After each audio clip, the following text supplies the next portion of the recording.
નમસ્કાર. આકાશવાણી.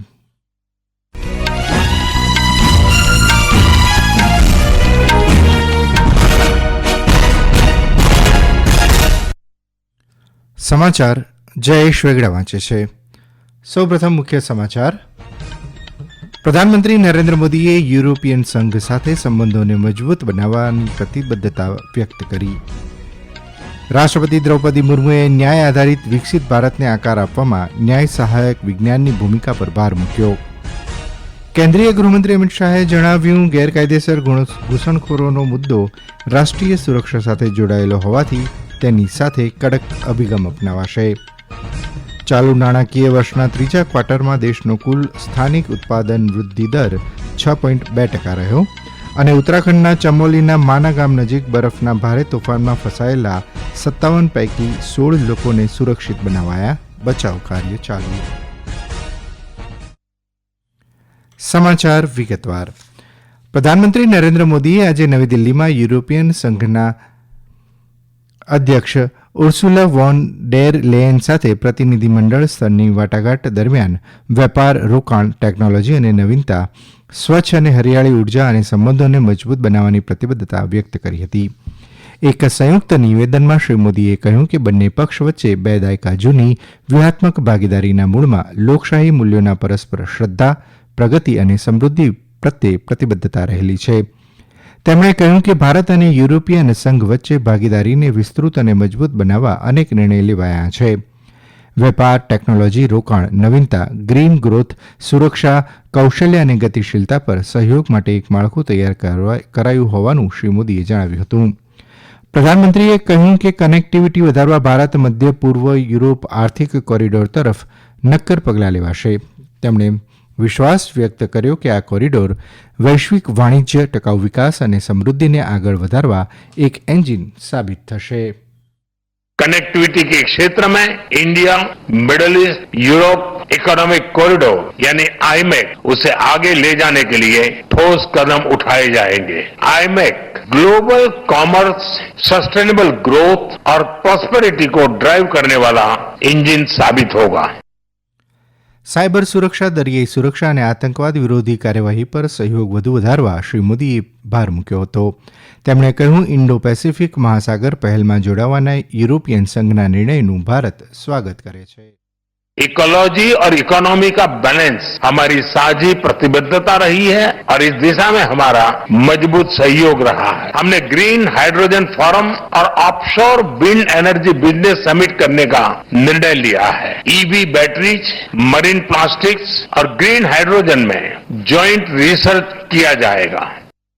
શ્રીમતી લેયને કહ્યું, ભારત યુરોપની સમાન વિચારધારા ધરાવતો મિત્ર દેશ છે અને બંને વિશ્વના 2 સૌથી મોટા લોકશાહી દેશ છે. શ્રીમતી લેયન ગઈકાલે 22 યુરોપિયન સંઘ કમિશનર સાથે ભારતની 2 દિવસીય મુલાકાતે દિલ્હી પહોંચ્યા હતા.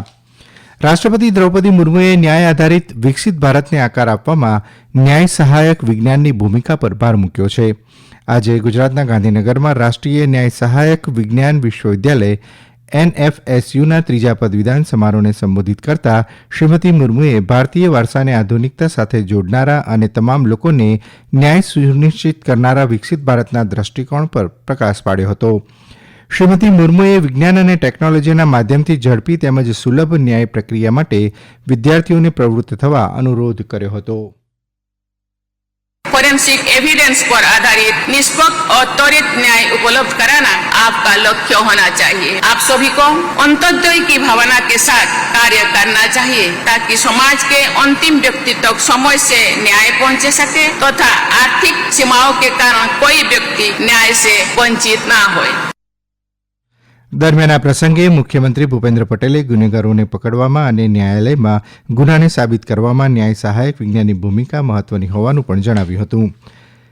રાષ્ટ્રપતિ દ્રૌપદી મુર્મુ આજથી 2 દિવસ ગુજરાતના કચ્છના પ્રવાસે છે. આજે તેમણે સૌથી પહેલા ભુજના સ્મૃતિવન, ભૂકંપ સ્મારક અને સંગ્રહાલયની મુલાકાત લીધી હતી. સ્મારકની મુલાકાત દરમિયાન વિનાશક ધરતીકંપ બાદ કચ્છ કેવી રીતે ફરી બેઠું થયું તે અંગે શ્રીમતી મુર્મુને માહિતગાર કરવામાં આવ્યા હતા. ત્યારબાદ શ્રીમતી મુર્મુએ ધોરડો ખાતે વણાટકળા, રોગનકળા અને ભરતકામના કારીગરો સાથે મુલાકાત અને સંવાદ પણ કર્યો હતો. કેન્દ્રીય ગૃહમંત્રી અમિત શાહે દેશમાં બાંગ્લાદેશી અને રોહિંગ્યા ઘૂસણખોરોના પ્રવેશ અને તેમના વસવાટને સરળ બનાવતા સમગ્ર નેટવર્ક સામે કડક કાર્યવાહી કરવાનો નિર્દેશ આપ્યો છે. તેમણે કહ્યું કે ગેરકાયદેસર ઘૂસણખોરોને મુદ્દો રાષ્ટ્રીય સુરક્ષા સાથે જોડાયેલો છે અને તેની સાથે કડક અભિગમ અપનાવવો જોઈએ તથા ઘૂસણખોરોને ઓળખી તેમના દેશ નિકાલ કરવો જોઈએ. શ્રી શાહે આજે નવી દિલ્હીમાં દિલ્હીના મુખ્યમંત્રી રેખા ગુપ્તા, ગૃહમંત્રી આશિષ સૂદ, પોલીસ કમિશનર અને વરિષ્ઠ અધિકારીઓ સાથે એક ઉચ્ચસ્તરીય બેઠકની અધ્યક્ષતા કરી હતી. આ સમાચાર આપ આકાશવાણી પરથી સાંભળી રહ્યા છો. આ સમાચાર આપ અમારી YouTube channel AIR news Gujarat પર પણ સાંભળી શકશો. વધુ સમાચાર માટે અમારી વેબસાઇટ newsonair.gov.in/gujarati અને અમારા એક્સ હેન્ડલ AIR_news_abd ને ફોલો કરશો.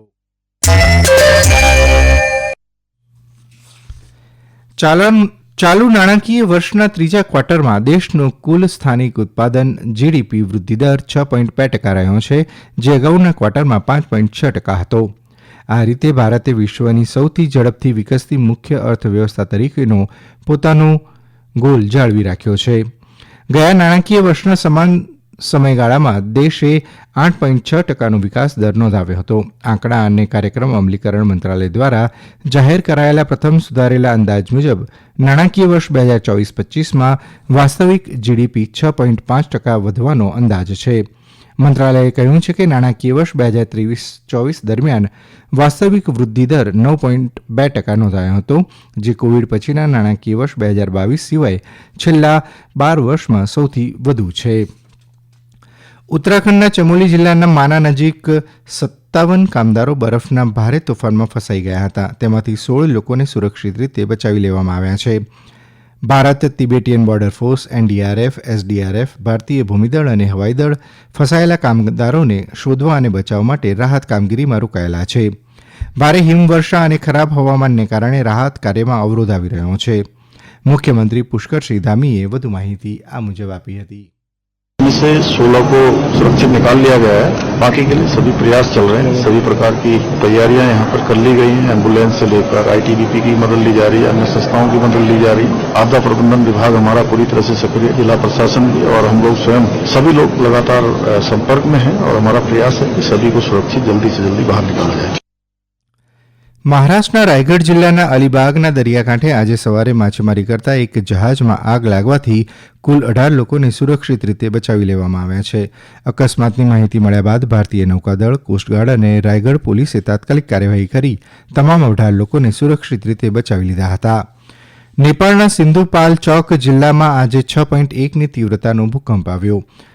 કાઠમંડુ ખીણ અને આસપાસના વિસ્તારોમાં ભૂકંપના આંચકા અનુભવાયા હતા. રાષ્ટ્રીય ભૂકંપ દેખરેખ અને સંશોધન કેન્દ્ર અનુસાર ભૂકંપનું કેન્દ્ર સિંધુપાલ ચોકના ભૈરવ કુંડ ખાતે હતું. પાકિસ્તાનના ખૈબર પખ્તુનખ્વા પ્રાંતમાં આજે એક મસ્જિદમાં નમાઝ દરમિયાન થયેલા શક્તિશાળી વિસ્ફોટમાં 5 લોકોના મોત થયા છે અને અન્ય 20 ઇજાગ્રસ્ત થયા છે. નમાઝ પૂર્ણ થયા બાદ આત્મઘાતી હુમલાખોરે મસ્જિદના મુખ્ય હોલમાં વિસ્ફોટ કર્યો હતો. આ વિસ્ફોટમાં જમિયત ઉલેમા એ ઇસ્લામ જૂથના વડા હમીદુલ હક હક્કાનીનું મોત થયું હતું. બચાવ ટીમ દ્વારા મૃતદેહોને બહાર કાઢ્યા અને ઘાયલોને સારવાર માટે હોસ્પિટલ દાખલ કરાયા છે. નૌશેરા અને પેશાવરની હોસ્પિટલોમાં કટોકટી જાહેર કરવામાં આવી છે. ચીલી ઓપન ટેનિસમાં પુરુષ ડબલ્સની સેમીફાઇનલમાં આજે ભારતના ઋત્વિક ચૌધરી બોડીપલ્લી અને કોલંબિયાના નિકોલસ બેરિએન્ટોન્સની જોડીનો મુકાબલો આર્જેન્ટિનાના ગુઇડો એન્ડ્રોડિઝી અને ફ્રાન્સના થિયો એરેબિન્સ સામે થશે. અંતમાં મુખ્ય સમાચાર ફરી એકવાર. પ્રધાનમંત્રી નરેન્દ્ર મોદીએ યુરોપિયન સંઘ સાથે સંબંધોને મજબૂત બનાવવા પ્રતિબદ્ધતા વ્યક્ત કરી. રાષ્ટ્રપતિ દ્રૌપદી મુર્મુએ ન્યાય આધારિત વિકસિત ભારતને આકાર આપવામાં ન્યાય સહાયક વિજ્ઞાનની ભૂમિકા પર ભાર મૂક્યો. કેન્દ્રીય ગૃહમંત્રી અમિત શાહે જણાવ્યું, ગેરકાયદેસર ઘૂસણખોરોનો મુદ્દો રાષ્ટ્રીય સુરક્ષા સાથે જોડાયેલો હોવાથી તેની સામે કડક અભિગમ અપનાવાશે.